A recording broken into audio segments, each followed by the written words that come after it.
Entendió, acá es en este caso, es un llamado que nace, parte justamente del hombre que estaba a cargo de la prensa de Sonia Bernal y que le está pidiendo un auto de vuelta, participación en distintas instancias logísticas. Bastante claro todo, difícil de justificar y que se ata, insisto, a una serie de antecedentes que comprometen a la campaña del presidente. De esto vamos a estar hablando con Laura Bonilla, que es subdirectora de la Fundación PAN, Paz y Reconciliación. Laura, ¿cómo le va? La saluda aquí Darío Misraji. Darío, ¿cómo estás? Muchas gracias por la invitación. Laura, ¿cómo recibe todas estas revelaciones que se han hecho en estas horas? Que haya una figura como es la esposa de un narcotraficante extraditado, condenado, teniendo un papel por lo menos bastante importante en el armado electoral de lo que fue la candidatura presidencial de Petro en uno de los departamentos del país. Bueno, lo primero para decir es que esto en Colombia no sorprende, o sea, digamos que sucedan estas cosas no sorprende, por una razón y es que, bueno, en Colombia hay narcotráfico, punto. En otros países de América Latina, pero nosotros seguimos teniendo muchísimos hechos de narcotráfico, seguimos teniendo cultivos de coca, seguimos siendo tal vez el país donde más coca exportamos en América Latina.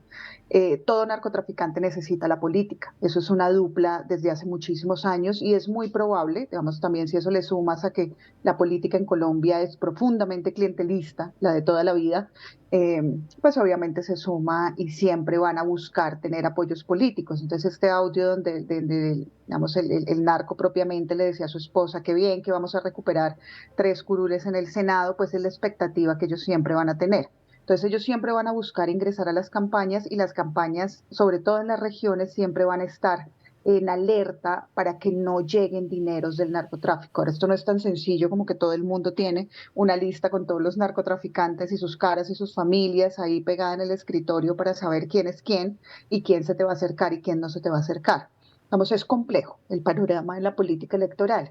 Y la opinión pública, pues por supuesto, lo que pasa con esto es que cuando gana Petro, él gana con una promesa de campaña sobre el cambio y en el cambio la expectativa también era vamos a empezar a desactivar todas estas formas de hacer política. Tal vez la expectativa era muy grande y la desilusión en ese caso pues también de muchos sectores de la sociedad es bastante grande.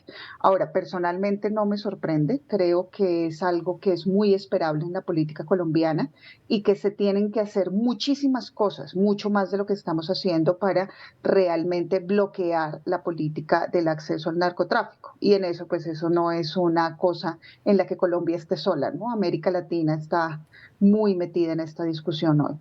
Sin duda, lo que usted plantea respecto de que ha pasado antes en Colombia, de que pasa en toda América Latina, está claro, no siempre aparece de forma tan transparente, tan clara. Muchas veces es algo que queda en las sombras, queda algún relato. Acá hay una sucesión de situaciones en las cuales o protagonistas confiesan haber recibido dinero del narcotráfico o los escuchamos a los propios narcos, como lo estamos escuchando acá, hablando de esta participación.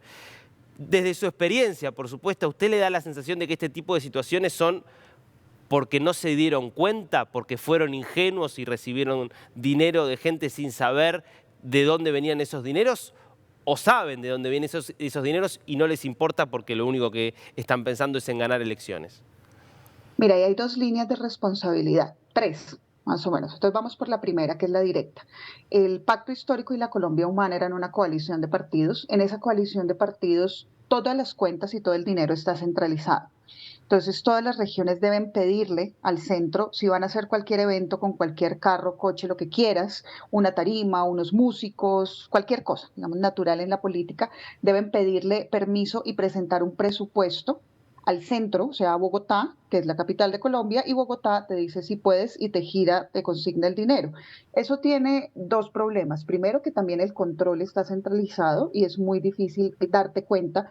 O sea, por ejemplo, ahorita en elecciones regionales tú puedes tener aproximadamente 10.000 candidatos en todo el país.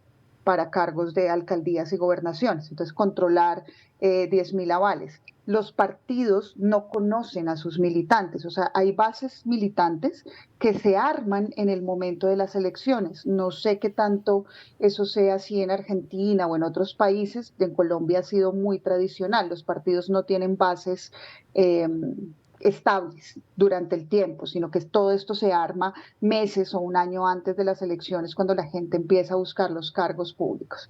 Entonces, eso es uno. En eso, la primera responsabilidad sería de Sandra Bernal por dos razones, porque es la persona que está respondiendo en territorio, porque si hizo un evento y no reportó los gastos, digamos, ella tiene la responsabilidad de haber ocultado esa información, si no reportó el dinero que estaba ingresando a la campaña. Y tercero, porque ya el hoy presidente Petro había dado una instrucción de que estaba prohibido que las personas en regiones recibieran directamente fondos de cualquier ser humano, o sea, de cualquier ser humano, de cualquier empresa, de todo, que todos los fondos se recibían en Bogotá y tenían que ser reportados. Entonces ahí hay una primera falla, pues porque es bastante evidente que esta persona puede que no sepa, digamos, o puede que sí sepa, eso lo descubrirá la justicia. Sí, efectivamente usaba a la señora Navarro para decir, necesito un carro, necesito 800.000 pesos, que pueden ser $250, digamos, no estamos hablando de grandísimas sumas de dinero, decirle necesito plata para esto, necesito plata para otro. La segunda línea de responsabilidad es en la verificación de la campaña a nivel nacional. Es decir, si hay un evento y yo sé que hay un evento y no me han enviado el presupuesto y no sé de dónde viene la plata, o llego al evento y encuentro, por ejemplo, que es demasiado ostentoso, que hay más carros que yo no he pagado por esto, yo debería preguntar qué pasó. Ahora, eso es en un escenario ideal, en medio de una campaña tan movida como fue la campaña en Colombia, pues es más difícil, pero igual tienes que hacerlo. O sea, si tienes todo el control centralizado, pues tienes que hacer eso. Y la tercera línea de responsabilidad, pues efectivamente sí va ya a un tema más estructural, y es que los partidos políticos en Colombia no conocen a sus militantes. Entonces las campañas son costosísimas. No me lo vas a creer, pero es que pueden valer millones de dólares una campaña en Colombia para una alcaldía. Entonces eso crea dos incentivos perversos. Primero, que o tú la financias con crédito. Mira, un congresista en Colombia, un senador, a lo largo de un año de trabajo, tiene 1.500 millones de pesos, que eso pueden ser, no sé, o sea, 500.000, algo más de dólares en su legislatura, pero se ha endeudado 3 o 4 veces más que eso para pagar su campaña. Entonces, ¿quién paga ese dinero? ¿Cómo lo consigues? ¿Cómo no? El hecho de que sean tan costosas las campañas políticas, que nadie diga nada, que haya un pacto de silencio sobre eso, también crea un incentivo perverso. Y el hecho de que no haya partidos políticos que promuevan a su militancia, sino que todas las elecciones están buscando individuos sueltos que tengan más dinero o más reconocimiento, justamente para ganar en esta competencia tan agresiva, digamos, y tan horrible como pueden ser Claro. las elecciones en Colombia. Bueno, usted hablaba justamente de las distintas líneas de responsabilidad, Laura, y señalaba como una primera línea el caso de Sonia Bernal, que era quien dirigía en definitiva la campaña del Pacto Histórico allí en Casanare. Ella hizo un descargo, me gustaría que lo escucháramos juntos y después Sí. lo conversamos. Escuchemos el descargo de Sonia Bernal. La señora Sandra Navarro nunca fue aportante ni líder visible de la campaña en el departamento. Segundo, nunca tuve decenas de charlas o conversaciones con ella como lo pretenden hacer ver. Por el contrario, fue una única comunicación de menos de 2 minutos que en la presentación la dividen y la pretenden presentar de manera mal pensada, como si fueran muchas conversaciones.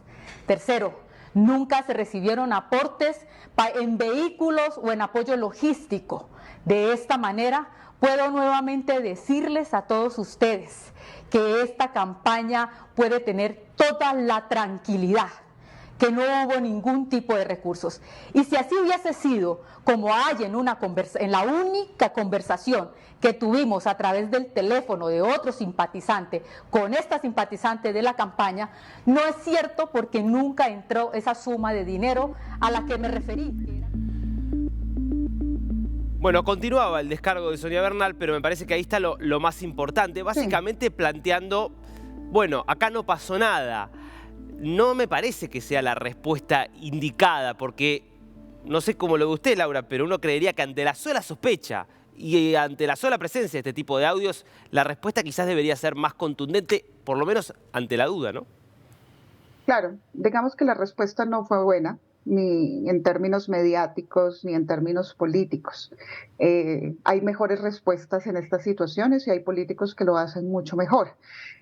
Ahora, digamos, hay temas específicos que la justicia tendrá que entrar diligentemente a resolver. Creo que digamos, la dirigencia nacional del partido, algunos senadores una senadora con la que tuve la oportunidad de conversar ayer, pues sí tenían unas posturas mucho más contundentes de decir Mm. aquí tenemos cero tolerancia contra los hechos de corrupción y creo que pues finalmente es lo que toca en el partido. Ahora, pues es muy claro que no, vamos, el descargo de no se recibieron apoyos logísticos, sino pues es muy difícil de mantener porque gente de la campaña se los pidió. Mm. O sea, ahí sí en los audios se nota, es decir, me prestas un carro, no es lo mismo de yo te voy a ofrecer un carro. Claro. Eh, y ahí es también una discusión muy difícil, ¿no? Porque también después de esto, yo escuché el audio ayer, el video, la doctora Sonia Bernal, esta persona, dice, Sandra Navarro no tiene ninguna investigación en la justicia. Digamos, se casó con un narcotraficante, punto. Y el narcotraficante está en la cárcel. Entonces, ahí también digamos, se vuelve supremamente fangoso y supremamente complicado, porque lo que la justicia tiene que entrar a ver es cuánto fueron los posibles aportes, que al parecer en dinero no es tanto, es muy difícil de rastrear, o sea, calcúlate $200 en efectivo rastrearlos. ¿Dónde vienen esos $200? ¿No? Pues perfectamente sí pueden venir de actividades agrícolas o de otro tipo de actividad legal, no necesariamente ilegal. Pero políticamente no fue la mejor respuesta y no le causa tampoco bienestar o no da tranquilidad a las directivas de la Colombia Humana o el Pacto Histórico. Ahora, Laura, obviamente lo que se ve es un gobierno, digamos, que empieza a estar comprometido por esta situación. No es el primer gobierno colombiano que está en esta situación. Recordemos No. lo que fue, por decir un caso, el de Ernesto Samper, las vinculaciones con lo que fue en su momento el cartel de Cali. Digo, ha habido muchísimas antecedentes. Ahora, es cierto que es un gobierno que venía a decir, nosotros somos completamente diferentes de todo lo que gobernó en Colombia en toda la historia, digamos, por lo menos en las últimas décadas. Que más allá de que de que haya habido dinero en el narcotráfico, no, que la respuesta frente a esto sea muchas veces ir a la defensiva, decir, bueno, acá me están atacando, son calumnias, acá es la derecha que está persiguiendo, y que no haya una respuesta categórica. No termina de alguna manera emparentando, dejando al pacto histórico en el mismo lugar, en definitiva, en el que estuvieron todos los antecesores. Sí, claro, pero además, mira, es que el pacto histórico, digamos, Gustavo Petro es el primer presidente de izquierda en Colombia, pero él gana con una coalición de partidos sin la cual no hubiera ganado. Entonces, en el pacto histórico hay un poco de todo. Y también es cierto que en segunda vuelta se recibieron apoyos de la clase política tradicional. Y eso no es condenable, o sea, no es ni bueno ni malo, es. Esa clase política tradicional siempre ha sido presidencialista, digamos, sí, los que hemos nacido, crecido y estudiado los países clientelistas como América Latina, como otros países en América Latina, como Colombia, como otros, pues sabemos que el presidente Petro no hubiera ganado sin ellos. Pero también son alianzas, son de las que si no toma distancia a tiempo, pues van a terminar causando esto que está pasando al día de hoy. Y es una especie de encrucijada, ¿no? Colombia nunca había tenido un gobierno de izquierda, llega un gobierno de izquierda, llega con frases y promesas grandilocuentes que crearon mucha esperanza en un sector de la población, pero esas promesas ya tal vez demasiado grandilocuentes, pues chocan con una realidad que es la que es, ¿no? O sea, la política, no porque gane Gustavo Petro las elecciones, especialmente en las regiones, va a dejar de ser lo que ha sido durante los últimos 70, 80 años en el país. Y eso lo vas a ver en las elecciones regionales. Mira, yo de una vez te predigo, la izquierda va a perder las elecciones locales y regionales, le va a ir muy mal, pero no solo a la izquierda, digamos, a cualquier tipo de política alternativa, todas estas elecciones van a estar ganadas por los clanes políticos de siempre y por los partidos más tradicionales. E incluso la gente en su decepción pues va a terminar perdonando grupos políticos y partidos mucho más corruptos, como el clan Char, que es un clan súper poderoso en la costa norte del país, con la idea de que, bueno, es gente muy corrupta, pero va a hacer algo. Entonces, sí, efectivamente esto no ayuda. Ahora, es verdad que de la figura presidencial sí ha habido poca tolerancia contra estos escándalos. La estrategia que ha usado el presidente Petro es escándalo que sale, escándalo que saca a las personas implicadas del gabinete de gobierno, incluso cuando eso le ha causado muchos problemas y mucha incomodidad. Por ejemplo, la ministra de Minas, que era una de sus ministras favoritas y consentidas, cometió un error que fue pedir apoyo extra que no debió para que su hijo pudiera salir del Sí. país con su papá, o sea, y no estaba pasando nada grave, pero digamos hizo una llamada a un funcionario y le dijo, hazme un favor, inmediatamente salió del gobierno, digamos. También es verdad que eso sí no había pasado, o sea, que sacaran a los ministros sobre todo y a los funcionarios públicos, inmediatamente sale el escándalo, pues no había pasado. Vamos a ver qué pasa con Sandra Bernal, es muy probable que le digan que tiene que dejar su cargo en el ministerio hasta que se resuelvan las investigaciones pertinentes. Laura, muchas gracias por este tiempo con Niños. No, Darío, muchísimas gracias y espero haber podido explicar un poco qué ha pasado en Colombia.